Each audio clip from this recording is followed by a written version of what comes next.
Hello and welcome to another video of Forza Horizon 5, where today I am checking out the new Cupra Urbanrebel. This car was gifted to us by the Forza developers, and I've got to say, it is a good gift. I like this car a lot. Now I want to look at it and pitch it up against 3 race cars to see whether the electric motorsport is ready to go. Well, so far I do not like the Extreme E. Is a bit dull, and I've got to say the Formula E is nowhere near as good as Formula 1. But could this car represent a decent future for these electric race cars? Well, let's find out. And I'm going to start with the hill climb. Okay, so the reason I'm starting with hill climb is one electric motorsport that has been conquered by these EVs is the hill climb. I bring this up because back in Horizon 4 we had the IDR. This car absolutely smashed the record at the legendary Pikes Peak hill climb, and it's a crazy looking race car. In fact, I'll just get a picture of it here. It's unfortunately not in Horizon 5, so I got the closest thing I could, and that is this, which is a Sierra Alpha Yokohama, which is currently scaling the 5-mile hill climb up the volcano. Now this car's got, I think it's got a motorbike engine. It definitely sounds like a motorbike engine, and it looks like someone dropped a beach buggy on top of a Formula 1 car.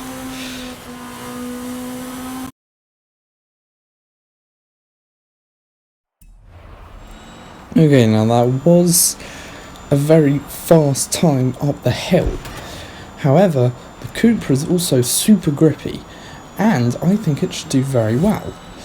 It has a very large wing on the back. Now, I normally don't like these large wings on hatchbacks because, I mean, I live in Britain, I see this quite often.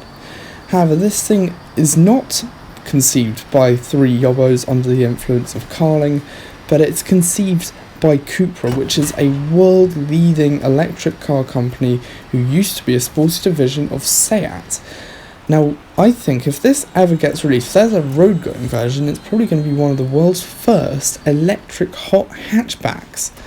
And that is quite interesting. I can't wait to see how well that fares to, say, a Civic Type R. And now, this isn't as fast on the hill climb, but I think it's still got that instant torque, the electric motors. Anyway, let's see how it fares. That's unfortunate. 10 seconds slower. Anyway, now, here is another track weapon, and I'm putting it around the Horizon Mexico circuit, and it is the legendary Ford Supervan 3. This is a Ford Transit van which is now powered by a Formula 1 engine from the 90s, so it's pretty quick. Anyway, I love the look of this thing. The Transit is a legendary van here in Britain and very dependable, and I want to see how well it fares because this thing is very, very fast despite it being a van. A solid time from the van. It's the best of 3 laps, so let's see what the Cupra can do. So here it is. The Cupra is super grippy, and that really helps it in the corners, and the electric torque powers it down the straights. Now, this electric car is actually available with a 1000 horsepower electric swap, which makes it a real monster and can get you over well over 200 miles an hour. But this is the stock one. It's got near as makes a difference 500 horsepower. That's still a lot. That is still a lot. So let's see. I don't know how fast it's going to be compared to the Transit van. I'm assuming it's probably going to be pretty level pegging, considering they've got very similar power.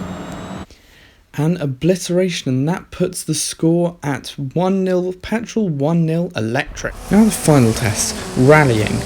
So now here I have a Peugeot Super 2000. It is a rally car that has been specially built using a Peugeot 207. Pretty basic hatchback, but it is still very fast, despite it being in A-class. This doesn't even have a turbocharged engine, but still it is surprisingly quick, and I think without the turbo lag it should post a pretty good time on this circuit. It is beating the turbocharged Ford Escort Cosworths. Well, I say beating, it's already beaten one. Still, I want to see how this does. It's in A class, but it doesn't matter. I hope this does well. A solid time. Anyway, I think this should be a decent benchmark for the Cupra, which has been fitted with rally tyres, rally suspension and rally diff.